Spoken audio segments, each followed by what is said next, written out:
Let's talk money. I've been thinking about this a lot. Who doesn't think about money a lot? Well, the thing is, meat prices have gone up like crazy.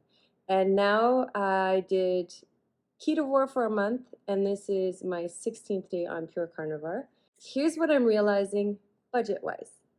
I thought it would be hugely more expensive. And it turns out that despite the fact that I'm tiny, I'm eating like a bear. I'm doing this with my mom. We're both under 120 pounds. She's more like 107 and I'm around 115, 117, depending on the water retention. And we're eating up to 3 pounds of meat each per day, plus butter. That's a lot. I was thinking, God, this is going to break the bank. And then I calmed down, thought about it, looked at my receipts from before we went ketovore, before we went carnivore, to now. And the thing is, we are no longer eating out. If we do go out, we take a glass of water and then tip the wait staff. We're definitely not spending as much money as we did on that. And that alone is reducing the budget. So it's offsetting the fact that meat costs more. Budget-wise, I think I might actually be saving money, which is revolutionary. So when I was looking at it, I could buy anywhere from 1 to 6 drinks outside of the house per day. So that's a lot of money. It's another thing that's helping to offset the cost of meat. The last time I went to a restaurant, this was in Montreal, I spent something like $50, and that was without drinks. With that $50, I can go and get a good block of butter for, yes, it's expensive right now, but I can get a good block of butter that'll last me 2 or 3 days for under $10.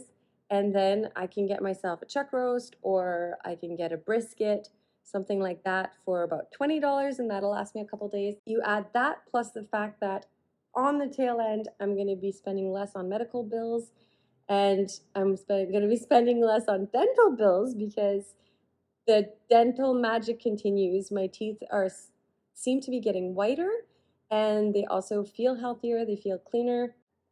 I still brush my teeth, but it's feeling amazing. Environmentally speaking, also, we've been lucky enough that wherever I'm traveling, I know where the butcher shops are.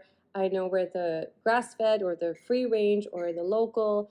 And so even that, in terms of carbon footprint, we're really reducing that because we're not eating 20,000 things that are not in season and that need to travel half the planet to get to our plate. I'm finding that that's interesting in terms of the environment as well. The other thing is that on average, once your system levels out, if the average carnivore eats approximately 1 cow worth of food per year, if you start doing the math on the carbon footprint for that and the environmental impact of that, it's actually, I'm happy with that, because that compared to a bunch of fields getting sprayed down with pesticides, chemical fertilizers and things like that, and then you add on the fact that you don't even know what you're getting for fruits and vegetables anymore, including grain, because you don't know if it's GMO, you don't know even if it is organic. Are you getting runoff from the neighboring fields or not? At least with the meat, you know that it's meat. If it has been eating something, well, it's been digested and it's gone through the system. I'm doing the best I can to find the free range, to find the meat that's prepared with love. The other thing is we're not throwing anything out. So what I'm finding is, even in terms of money, in terms of environment, this is very interesting because we're not throwing anything out. We're using everything. Like, the only thing that goes in the garbage is the tendon, like the connective tissue that's just too hard to chew, too hard to digest. Everything else we're eating. And there's been 1 or 2 cases where we got meat on sale and it wasn't the best. Even in those cases, we have the great joy of having Minu in the house, and so the dog is getting that meat, which he is thrilled about. It's not animal cruelty, it's animal, almost debauchery, luxury food. So he's thrilled, and now he's not begging yet, but every time we cook, he's thinking, oh, I'm gonna get some. Thinking I might need to transition him off of his kibble and go straight carnivore for him too.